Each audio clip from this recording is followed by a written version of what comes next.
आज हम पढ़ने वाले हैं लिक्विडिटी ट्रैप। लिक्विडिटी ट्रैप एक ऐसी सिचुएशन है जब आरबीआई कह दे कि करे तो करे क्या, मीन्स कि वह एक जाल में फंस जाना। लिक्विडिटी ट्रैप में, ट्रैप मतलब समझते हैं कि जाल में, जैसे मछली जाल में फंस जाती है तो कितना तड़पड़ाती है निकलने के लिए, उसी प्रकार इसमें जो फंसेगा वो सेंट्रल बैंक फंसेगा। कैसे फंसेगा अब हम वह जानते हैं। जानने से पहले जान लें लिक्विडिटी ट्रैप होता क्या। लिक्विडिटी ट्रैप एक ऐसी सिचुएशन होती है जब monetary expansionary monetary policy ineffective हो जाए, उस सिचुएशन को हम लिक्विडिटी ट्रैप कहते हैं। अब डिटेल में समझेंगे कि कहना क्या चाह रहा है एक्सपेंशनरी मॉनेटरी पॉलिसी। अब हम पहले ये शुरू करने से पहले ये जान लें कि लिक्विडिटी क्या होता है। Liquidity means conversion of any asset into a cash, और सबसे लिक्विड चीज होती है वो होता है हमारा money. In effectiveness of monetary policy के कहने का मतलब क्या है, पहले हम समझते हैं रिसेशन क्या होता है। रिसेशन एक ऐसी सिचुएशन होती है जब इकोनॉमिक ग्रोथ जो है हमारा नीचे की तरफ जाने लगता है। रिसेशन और डिप्रेशन में अंतर है। अब अंतर जानने के लिए एक एग्जांपल की सहायता लेते हैं। यदि कहा जाए आपकी जॉब चली गई है, सॉरी, यदि कहा जाए आपके पड़ोस वाले की जॉब चली गई है तो उसको हम कहेंगे रिसेशन। यदि कहा जाए आपकी जॉब चली गई है उसको कहेंगे डिप्रेशन। ठीक उसी प्रकार यदि आप बेल्ट जो है वो टाइट करके बांध रहे हैं, लेकिन वही बेल्ट जब खुल जाए और पैंट नीचे चली जाए तो वो सिचुएशन हो जाएगी डिप्रेशन की, और बेल्ट जो टाइट करके बांध रहे हैं वो सिचुएशन हो जाएगी रिसेशन की। ये इलॉजिकल थिंग्स है, लेकिन इससे हम कंक्लूजन ये निकाल सकते हैं कि रिसेशन एक ऐसी चीज है कि ग्रोथ, मतलब ग्रोथ जो है हमारी जीडीपी का वो डिक्रीज करता है, लेकिन वही जीडीपी ग्रोथ रेट बहुत दिनों तक एक्सटेंड कर जाए, बहुत सालों तक एक्सटेंड कर जाए, तब उसको डिप्रेशन यानी सीवियर कंडीशन जब हो जाए रिसेशन का, तब उसको हम डिप्रेशन कह देंगे। ठीक है, अब रिसेशन का समय चल रहा है, ठीक, एज्यूम कीजिए कि रिसेशन का समय चल रहा है। उस समय आरबीआई क्या करेगी, रिसेशन का मतलब जीडीपी हमारा नीचे चल रहा है, जीडीपी ग्रोथ रेट घट रहा है। अब जीडीपी ग्रोथ रेट को बढ़ाने के लिए आरबीआई क्या करेगी, मनी सप्लाई बढ़ा देगी। मनी सप्लाई बढ़ाएगी तो क्या इंपैक्ट करेगा, मनी सप्लाई बढ़ाएगी और इंटरेस्ट रेट जो है, इंटरेस्ट रेट है उसको कम कर देगी। इंटरेस्ट रेट क्यों कम करेगी, जब इकोनॉमी हमारी रिसेशन की तरफ जा रही है, जीडीपी ग्रोथ रेट घट रहा है, तो कोई भी इन्वेस्टमेंट नहीं करना चाहेगा।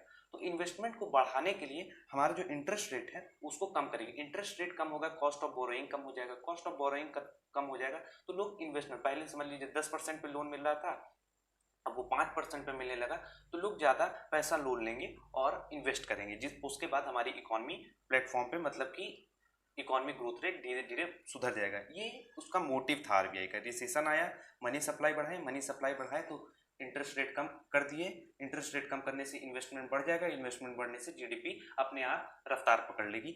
ये उसका मोटिव था आरबीआई का। ये उसके बाद इसका इम्पैक्ट क्या होता है, ये तो आरबीआई चाहती थी, लेकिन होता क्या है, रिसेशन आया, जीडीपी ग्रोथ रेट डाउनफॉल हो रहा है, उसके साथ मनी सप्लाई हमने बढ़ाई, मनी सप्लाई के साथ इंटरेस्ट रेट कम कर दिए, इंटरेस्ट रेट कम करने के इन्वेस्टमेंट कम हो जाता। अब ऐसा क्यों हुआ कि इन्वेस्टमेंट कम हो गया, इसके कारण जानने हैं ना कि क्यों इन्वेस्टमेंट कम हो गया, और इन्वेस्टमेंट कम हुआ तो जीडीपी बढ़ने के बजाय और कम हो गया। ठीक, तो इसका कारण जानना है कि इन्वेस्टमेंट यहाँ कम क्यों हुआ। इसके दो कारण होते हैं। वाई, हमें पहले जानना है वाई।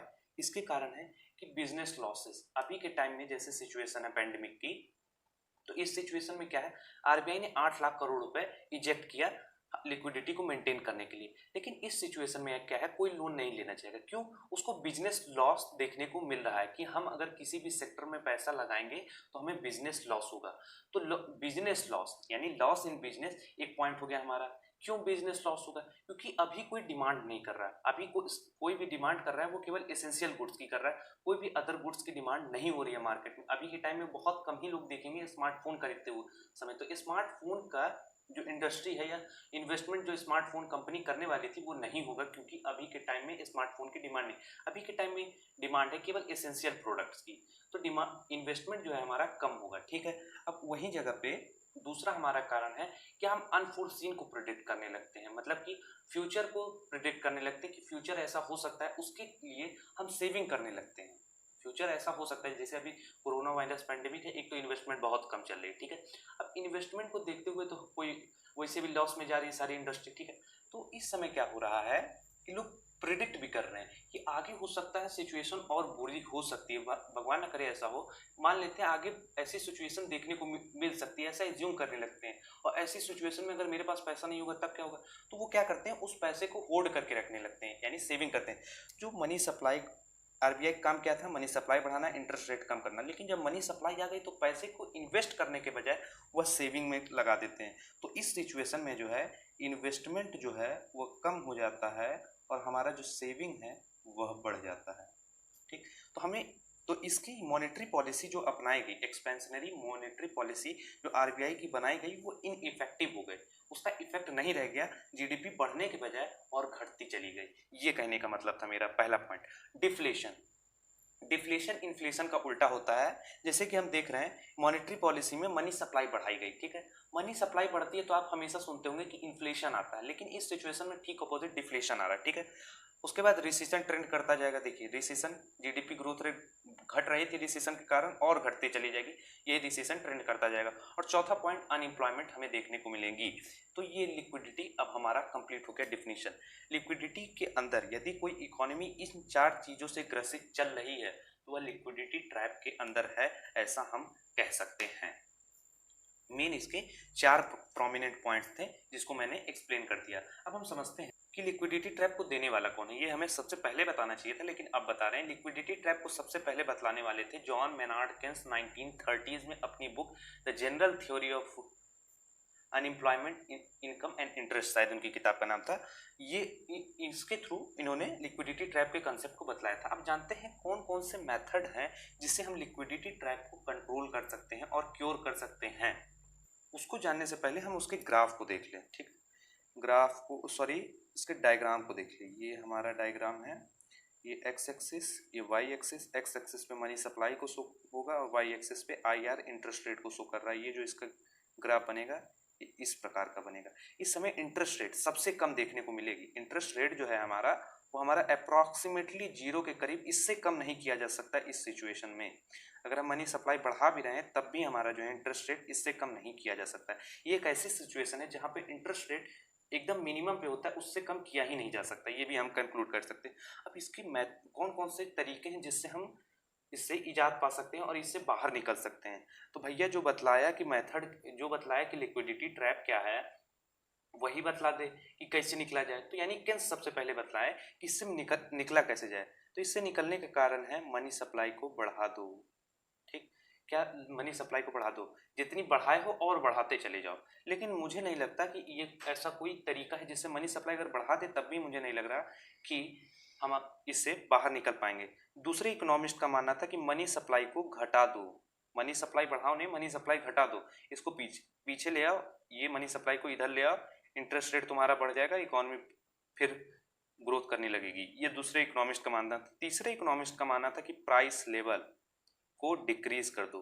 अब समझना होगा प्राइस लेवल के डिक्रीज करने से क्या होगा। देखिए प्राइस लेवल है, प्राइस लेवल डिक्रीज हुआ तो क्या होगा हमारा, प्राइस लेवल डिक्रीज हुआ तो एग्रीगेट डिमांड बढ़ जाएगा, एग्रीगेट डिमांड बढ़ेगा, एग्रीगेट डिमांड बढ़ेगा तो क्या होगा, इन्वेस्टमेंट बढ़ेगा, इन्वेस्टमेंट बढ़ेगा क्या होगा, जीडीपी बढ़ेगा। मतलब कहने का है यदि प्राइस लेवल हम घटा दें, प्राइस लेवल को घटा दे रहे हैं, यानी मान लीजिए एक एग्जांपल लीजिए, मोटोरोला कंपनी है, 2020 की शुरुआत में उस कंपनी का मोबाइल फ़ोन का दाम था 10,000 रुपये।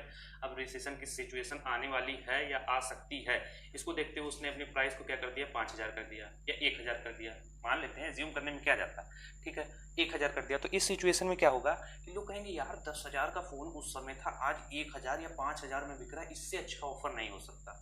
तो वो क्या करेगा, अपने डिमांड बढ़ाएगा, कहेगा अब ये खरीद लो, इससे बढ़िया ऑफर कभी और नहीं मिल सकता है। तो वो क्या करेगा, अभी खरीदने की कोशिश करेगा। तो एग्रीगेट डिमांड क्या होगा, बढ़ेगा। एग्रीगेट डिमांड क्या बढ़ गया तो क्या होगा, देखेगा यार प्रोड्यूसर, यार मेरी तो डिमांड बढ़ते जा रही है और मेरे पास स्टॉक है नहीं, हमने प्राइस किया, डिमांड बढ़ी, हमारे पास स्टॉक नहीं है, हम कैसे फुलफिलमेंट करेंगे।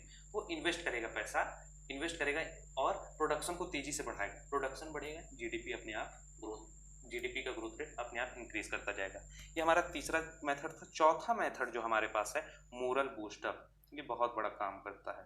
जैसे अभी बाइकॉट चाइनीज प्रोडक्ट चल रहा है, ठीक है, इससे पहले इतना ही देखने को मिला हम लोग को, जब देखने को मिला भी तो छोटे मोटे स्तर, लेकिन जब गवर्नमेंट बाइकॉट चाइनीज प्रोडक्ट की तब हमें ज़्यादा देखने को मिला। तो इसी तरह का अगर गवर्नमेंट हमें मोटिवेट करते रहे, कह दे कि आगे ऐसी सिचुएशन नहीं देखने को मिलेगी, आप डिमांड करना शुरू कीजिए, तो ये भी एक बहुत बड़ा फैक्टर प्ले करता है। और पांचवा हमारा फैक्टर है फिस्कल पॉलिसी। फिस्कल पॉलिसी होती है जो गवर्नमेंट के द्वारा चलाई जाती है, गवर्नमेंट करती है, और मॉनेटरी पॉलिसी होती है जो सेंट्रल बैंक करती है।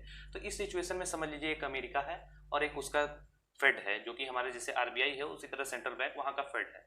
तो इस समय क्या होगा, गवर्नमेंट कहेगी कि बेटा तुमसे ना हो पाएगा, अब हमें दे दो, हम संभालेंगे कि कैसे लिक्विडिटी ट्रैप से निकलना है। तो गवर्नमेंट क्या करेगी, फिस्कल पॉलिसी में पैसा लगाएगी, पैसा इन्वेस्ट करेगी किसी भी इंफ्रास्ट्रक्चर प्रोजेक्ट में, जिससे हमारी फिस्कल पॉलिसी इंप्लॉयमेंट बढ़ेगी और एग्रीगेट डिमांड पैसा आएगा, एग्रीगेट डिमांड बढ़ता जाएगा। ऐसा मानना है। ये प्रोसेस से हमारा फिस्कल पॉलिसी हमें लिक्विडिटी ट्रैप की सिचुएशन से निकालने में मददगार साबित हो सकता है। ये सारे पॉइंट थे कि कैसे उससे निकले। लेकिन आप समझते हैं कि लिक्विडिटी ट्रैप से अगर दूसरे कंट्री में हो रहा तो हमारी कंट्री को क्या फायदा हो सकता है, या हमारी कंट्री में हो रहा है तो दूसरे कंट्री को क्या फायदा हो सकता है। हमें तो फायदा भी देखना है, कैसे फायदा करे वो हम लोग का। तो उससे क्या फायदा हो सकता है कि जैसे समझिए जापान में अभी रियलिटी की बात है, लिक्विडिटी ट्रैप की सिचुएशन चल रही है 1990 से। तो इस समय जो उसका इंटरेस्ट रेट, हमने क्या बताया, लिक्विडिटी ट्रैप की सिचुएशन में इंटरेस्ट रेट सबसे कम होगा। तो अभी उसका इंटरेस्ट रेट है 0.1% इंटरेस्ट रेट है जापान का। ठीक, तो इसमें क्या होगा, भारत क्या चाहेगा, अब भारत के इन्वेस्टर क्या चाहेंगे, हम यहाँ से लोन लेंगे तो हमको इंटरेस्ट रेट पे करना पड़ेगा 10%, ठीक, जितना लोन लिए। वहीं हम अगर जापान से लोन लेते हैं तो हमें इंटरेस्ट रेट कितना देना पड़ेगा, 0.1%। 0.1% यदि लोन पे करना पड़ा तो क्या मतलब हुआ इसका, कि हम प्रॉफिट में चलते हैं। बनिया क्या चाहेगा, अभी सैनिटाइजर का की डिमांड बढ़ रही है, तो इस समय क्या, अभी एक सिचुएशन देखे थे, सैनिटाइजर की डिमांड बढ़ी, एक आदमी सैनिटाइजर को होल्ड करके रखा था और होल्ड करने के बाद उसको एक्सेस प्राइस पे बेचा। कितना खतरनाक इकोनॉमिक्स लगाया, उसको होल्ड करके रखा, देखा डिमांड बढ़ते जा रही है, अपना प्राइस लगाया और उसको बेच दिया। ये होता है बनिया होती। तो उसी तरीके 0.1% की इंटरेस्ट रेट पे हमें लोन मिल रहा है।